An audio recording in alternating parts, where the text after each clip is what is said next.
దేశంలో BJP party రాజ్యాంగాన్ని మార్చే కుట్ర చేస్తుందని, దేశ సంపదను అదాని అంబానీ చేతుల్లో తాకట్టు పెట్టిందని ఏఐసీసీ జాతీయ ప్రధాన కార్యదర్శి ప్రియాంక గాంధీ అన్నారు. శనివారం తాండూరు పట్టణంలోని విలేయమున్ హైస్కూల్ మైదానంలో నిర్వహించిన జనజాతర సభలో ముఖ్యమంత్రి రేవంత్ రెడ్డితో కలిసి ఆమె పాల్గొన్నారు. ఈ సందర్భంగా ప్రియాంక గాంధీ మాట్లాడుతూ దేశంలో బీజేపీ పార్టీ 10 సంవత్సరాలుగా ప్రజలను మభ్యపెట్టి అబద్దాలతో పరిపాలన కొనసాగించిందని పేర్కొన్నారు. బడుగు బలహీన వర్గాల సంక్షేమం కోసం బీజేపీ పార్టీ ఏం చేసిందో చెప్పాలని పేర్కొన్నారు. కాంగ్రెస్ పార్టీ ప్రవేశపెట్టిన సంక్షేమ పథకాలను పేరు మార్చి తన ఫోటోతో మోదీ ప్రచారం చేసుకుంటున్నారని తెలిపారు. సుపరిపాలన కోసం అసెంబ్లీ ఎన్నికల్లో కాంగ్రెస్ ప్రభుత్వాన్ని గెలిపించారని, ఎంపీ ఎన్నికల్లో కాంగ్రెస్ పార్టీని గెలిపించి ప్రజాస్వామ్యాన్ని కాపాడాలని కోరారు. అనంతరం ముఖ్యమంత్రి రేవంత్ రెడ్డి మాట్లాడుతూ రైతులకు పెట్టుబడి సహాయాన్ని అందించామని, ఇప్పుడు కేసీఆర్ అమరవీరుల స్థూపం వద్ద ముక్కు నేలకు రాయాలని అన్నారు. ఆగస్టు 15లోగా 2 లక్షల రుణమాఫీ చేసి రైతన్నల రుణం తీర్చుకుంటామని తెలిపారు. తెలంగాణకి అత్యధిక నిధులు రావాలన్నా, సంక్షేమం జరగాలన్నా కేంద్రంలో కాంగ్రెస్ పార్టీ అధికారంలోకి రావాల్సిన ఆవశ్యకత ఎంతైనా ఉందని, తెలంగాణలో ఎంపీ అభ్యర్థులందరికీ అత్యధిక మెజార్టీ ఇచ్చి ప్రజలు ఆశీర్వదించాలని కోరారు. బీజేపీ మతతత్వ రాజకీయాలకు పాల్పడుతోందని, 10 ఏళ్లలో రాష్ట్రానికి చేసిందేమీ లేదని గాడిద గుడ్డని అన్నారు. ఈ అశేష జనవాహిని చూస్తుంటే చేవెళ్ల గడ్డపై కాంగ్రెస్ పార్టీ జెండా ఎగురుతోందని అన్నారు. ఈ కార్యక్రమంలో తెలంగాణ శాసనసభాపతి గడ్డం ప్రసాద్ కుమార్, తెలంగాణ ఇన్ఛార్జ్ దీపాదాస్ మున్షి, వికారాబాద్ జిల్లా అధ్యక్షుడు ఎమ్మెల్యే రామ్మోహన్ రెడ్డి, ఎంపీ అభ్యర్థి రంజిత్ రెడ్డి, తాండూరు ఎమ్మెల్యే మనోహర్ రెడ్డి, కాంగ్రెస్ పార్టీ నాయకులు, కార్యకర్తలు పెద్ద ఎత్తున పాల్గొన్నారు.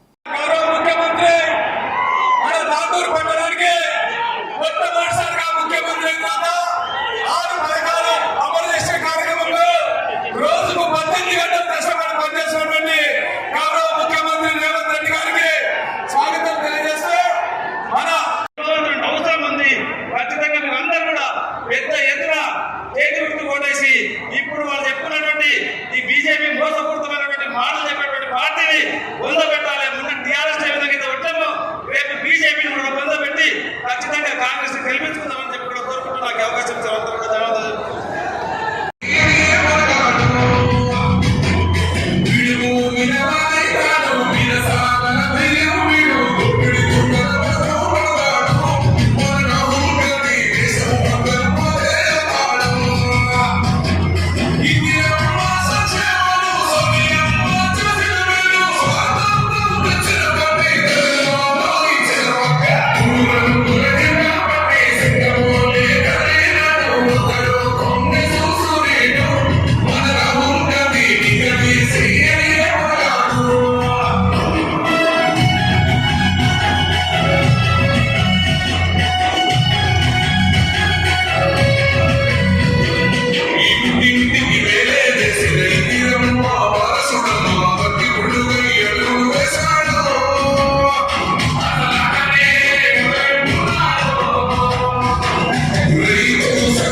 ఈరోజు జనజాతరకు ఇంత పెద్ద ఎత్తున వచ్చిన అక్క చెల్లెలు, అన్నదమ్ములు మీ అందరికీ శిరస్సు వంచి నమస్కరిస్తూ మీకోసం ఏర్పాటు చేసిన సభకు ముఖ్య అతిథిగా వచ్చిన మన గౌరవనీయులు ఏఐసీసీ జనరల్ సెక్రటరీ గారు ప్రియాంక గాంధీ గారు, thank you very much ma'am for coming over to Tandur.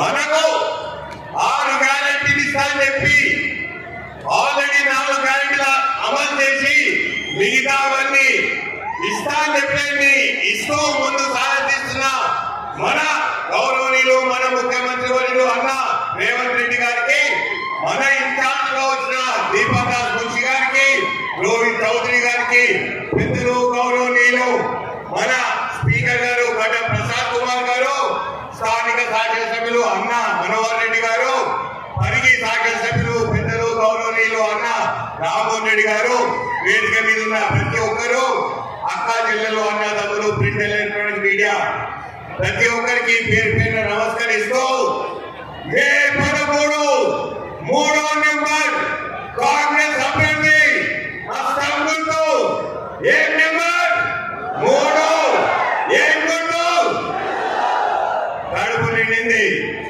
ఇక రాబోయే ఎలక్షన్ లో మన పోరు బీజేపీతో కాంగ్రెస్ పార్టీ పుట్టింది పేదల సంక్షేమ పార్టీ. మనము ఉచిత కరెంట్ అని మనమంటే నల్లాల మీటర్లు పెడుతుంది బీజేపీ పార్టీ.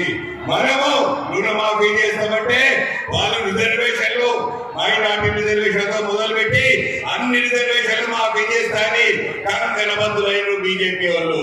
మనం పేదల సంక్షేమం రిజర్వేషన్లు మన రాజ్యాంగాన్ని కాపాడుతారు. మనం ఉన్నాం, అవతల వాళ్ళ ఇష్టం ఉన్నది చేస్తాం, మళ్ళీ మేము ప్రభుత్వంలోకి వస్తే అంటారు. వాళ్ళు ప్రభుత్వం రావడం కల్లా ఎందుకంటే గుజరాత్ లో 10% పోలింగ్ తగ్గింది. నార్త్ ఇండియాలో ప్రతి దగ్గర వెనుకబడి ఉంది బీజేపీ పార్టీ.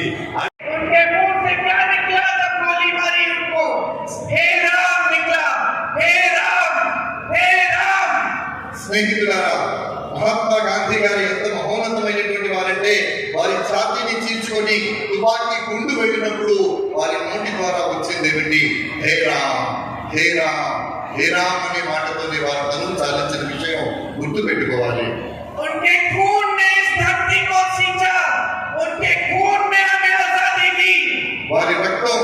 వారి రక్తం ఏదైతే ఉందో ఆ రక్తంతో ఈ ప్రాంతానికి సేద్యం చేయడం జరిగింది. ఆ రక్తంతోనే స్వాతంత్రాన్ని సంపాదించడం జరిగింది.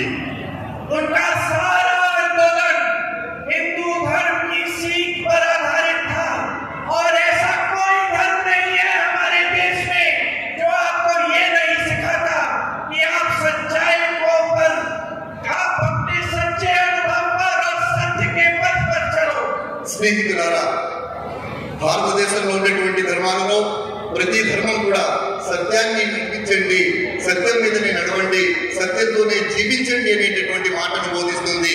హైందవ ధర్మం కూడా అదే సిద్ధాంతాన్ని మనకు బోధిస్తుంది తప్ప సిద్ధాంతాన్ని అహింసను వదిలిపెట్టి హింసా మార్గంలో వెళ్ళమని ఏ ధర్మం ఎప్పుడూ బోధించదు.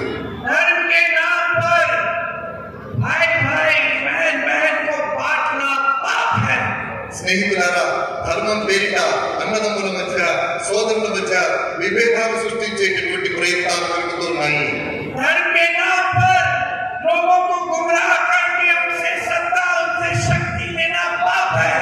స్నేహితులారా, ధర్మం పేరిట మనుషుల్ని సమూహాలుగా విడగొట్టి మనుషుల్లో భేదభావాన్ని సృష్టించి తద్వారా అధికారాన్ని సిద్ధించుకుని అధికారంలో ఉండేటటువంటి తపన వాళ్ళను స్పష్టంగా మనకు కనబడుతుంది.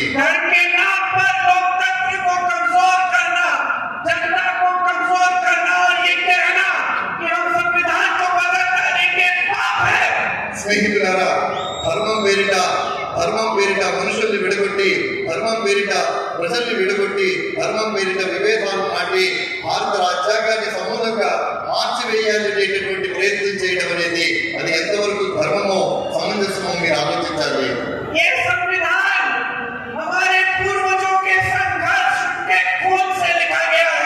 స్నేహితులారా, మన రాజ్యాంగం ఏదైతే ఉందో అది మొదటి తరాలు, మన ముందు తరాలు వాళ్ళ యొక్క చెమట రక్తం భారతదేశ వాళ్ళు ఆపాదించుకున్నటువంటి రాజ్యాంగం.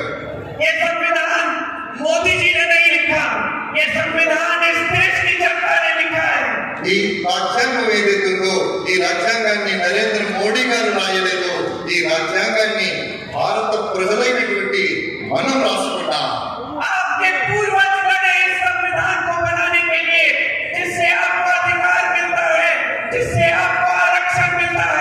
మన పూర్వీకులు ఈ రాజ్యాంగాన్ని కాపాడుకోవడం కోసం వాళ్ళు తమ శ్రమ పడ్డారు, తమ రక్తాన్ని చెమటను ధారపోశారు.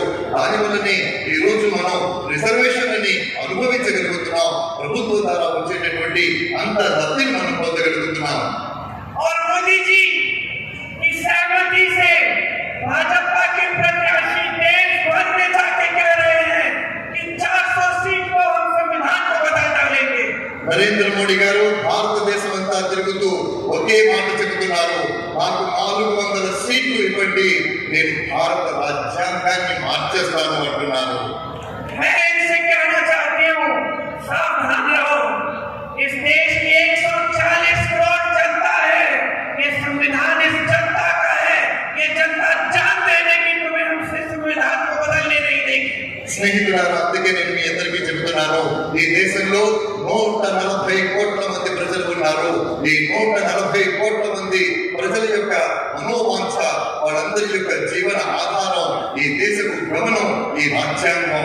ఈ రాజ్యాంగాన్ని ఎట్టి పరిస్థితుల్లో కూడా మనం మార్చనివ్వమని దృఢంగా చెప్పాల్సిన అవసరం ఉంది. बहुत खेल लिया है हमारे जज्बातों के साथ, बहुत गुमराह कर लिया है जनता को, बहुत झूठ बोले हैं और बहुत हो गया है. స్నేహితులారా, ఇప్పటి వరకు ఎంత చేయాలో అంత చేశారు. ఇంతవరకు ఎన్ని అబద్ధాలు చెప్పాలో అన్ని అబద్ధాలు చెప్పారు. ఇంతవరకు ప్రజల్లో ఎలాంటి స్పర్ధలు నెలకొల్పాలో అన్ని స్పర్ధల్ని కూడా వారు నెలకొల్పడం జరిగింది. जनता बर्दाश्त नहीं करेगी. ప్రజలు మీతో ఇక సహకరించే అవకాశం ఎంత మాత్రమూ లేదు. मंच पे आते और चुनाव के समय मोदी जी आएंगे, अमित शाह जी आएंगे, इनके तमाम नेता आएंगे, मुख्यमंत्री आएंगे, मंत्री आएंगे. तो मैं आपसे कहती हूँ मेरे भाइयों और बहनों, उनसे पूछो क्या किया है हमारे लिए 10 सालों में. స్నేహితులారా, ఎన్నికల సమయంలో నరేంద్ర మోడీ గారు, అమిత్ షా గారు, వారి మంత్రులు, వారు ముఖ్యమంత్రులు వీళ్ళందరూ కూడా వేదిక మీదకి వచ్చి ఓట్లని అడుగుతుంటారు. అప్పుడు మీరు వారిని అడగండి, ఈ 10 సంవత్సరాల కాలంలో మీరు ఏం చేశారు అని. आपका प्रदेश इतना